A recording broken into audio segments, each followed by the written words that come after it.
If I had to do a Voigtlander Nokton 35mm f1.4 review and a Nokton 40mm 1.4 review, I thought I may as well just put them both together and do kind of one roundup.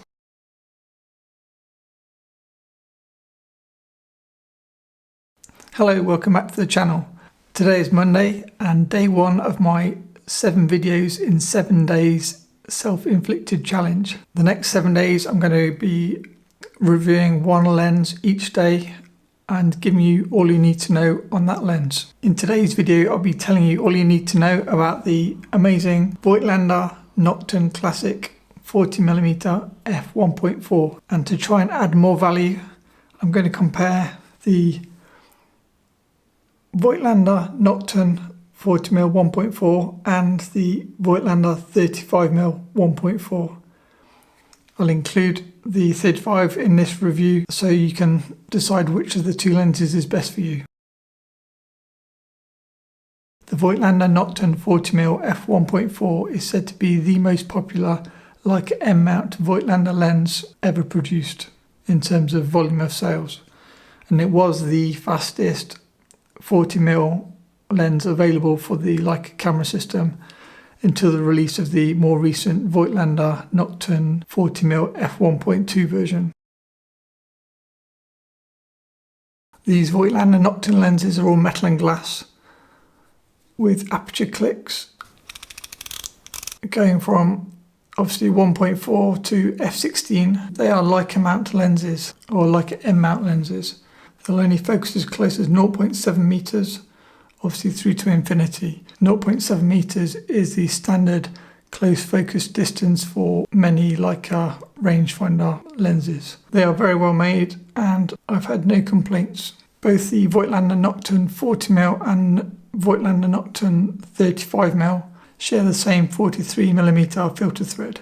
Because these lenses are M-mount, you would need to use an adapter to mount the lens onto your Sony camera, Fuji camera or Micro Four Thirds. I'll put a link in the description below.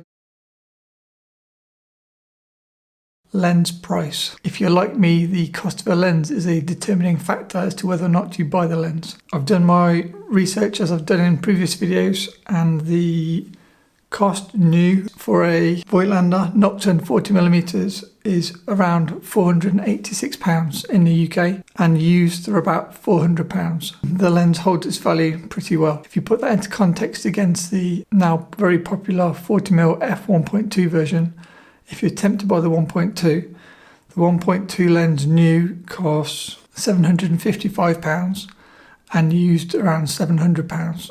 So for the 40mm f1.2, it's going to cost you over £300 more than the 1.4, and it's bigger. So it depends on what you're looking for, I guess. If you're looking to buy this lens, you may have been like me and you wanted to get the affordable 35/40mm 1.4 lens for your camera. I guess if you want best, you'd buy Leica 35mm f1.4 Summilux. But the problem is the Summilux spherical costs £4,400 and this costs 10 times less. So just to bear that in mind. And the Leica's, yes, the Leica's sharper wide open and it's got slightly better flare control and a few other advantages, but it's not going to be 10 times better. So I just thought I'd point that out. The Voigtlander 40mm f1.4 is a tiny lens and it only weighs 175 grams. Compare that to the Voigtlander Nokton 40mm 1.2, which weighs 315 grams. So again, it's getting on to 2 times the weight of the little 1.4. So there's a lot going for this little lens. Don't rule it out yet. I know it has its loyal followers as well. This was the lens that got me into Leica photography, the lens, and taught me a lot about photography because it was one of the first manual lenses I bought for any camera system, way before Leica.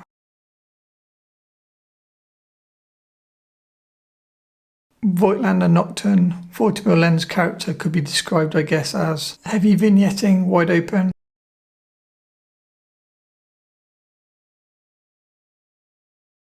kind of a harsh bokeh with maybe a more defined outer circle to the bokeh balls.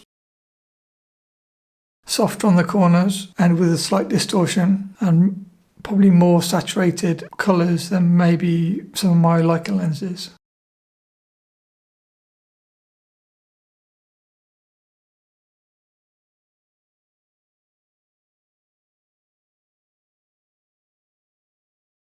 So if you put all that together in summary, you'd say it's not quite perfect and not clinical, therefore being perfect. Or an artistic lens, as I think is the cool way to say it these days. It's not as sharp as, say, my Summilux 50mm wide open, but it's has more character. If you want a lens that gives you the vignetting I actually really like, if you're looking for a modern vintage lens in terms of you can still buy it new, gives a more vintage look than many modern lenses.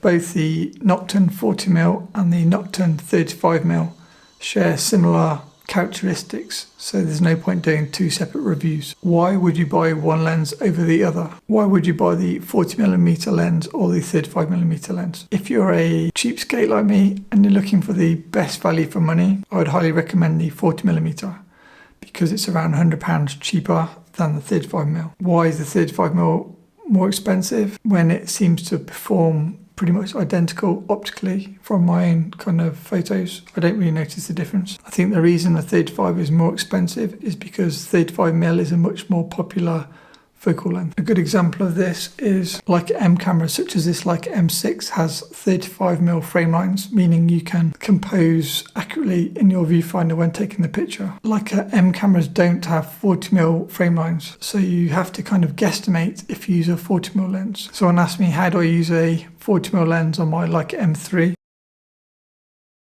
The Leica M3 has a 50mm frame line in the viewfinder, so when I guesstimate 40mm, I just use the entire viewfinder. So you have your 50mm frame line, and then I use outside of the frame line for the full area to guesstimate 40. So if you can guesstimate the composition with a 40mm, why do I need a 35mm? I bought the 35mm because I'm a kind of perfectionist, and especially when it comes to composition. It might not mean I'm making the best pictures, but I like to see what's in my frame, and I think it's really important for myself when taking a photograph what's in the frame and what's out the frame. I try to crop in camera rather than correct it in post as people sometimes do. I really find it frustrating when some cameras don't give you accurate frame lines. So I ended up buying the 35mm Nokton 1.4 because I wanted to see exact 35mm framing. If you happen to use like a CL camera, or perhaps the Voigtlander R3A, these cameras have 40mm frame lines. So now, I've bought this camera more recently and I've had the lenses quite a long time. So now I can use my 40mm 1.4 on the Leica CL and accurately compose my images. So if you've got a Leica CL or a R3A, strongly recommend even more to get the 40mm Nokton. If you're with the majority and you use cameras with 35mm frame lines, then if you don't mind spending the extra money, you may prefer the 35mm just so you can compose accurately with a Leica M camera.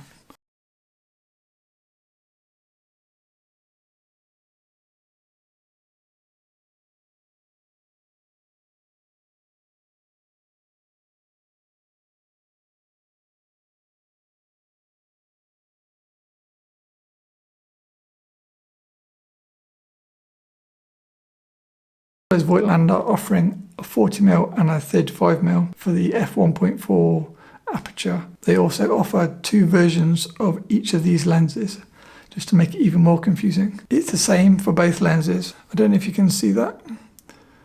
So on the front of the lens, Voigtlander Nokton Classic lenses say Nokton Classic. If the lens says Nokton Classic and there's no letters here, that means it's the multi-coated version of the lens. The lenses come in multi-coated MC and single-coated SC. Use the 35mm as an example. Hopefully it's focusing. So if it's a single-coated, you'll see a blue SC written after the word classic.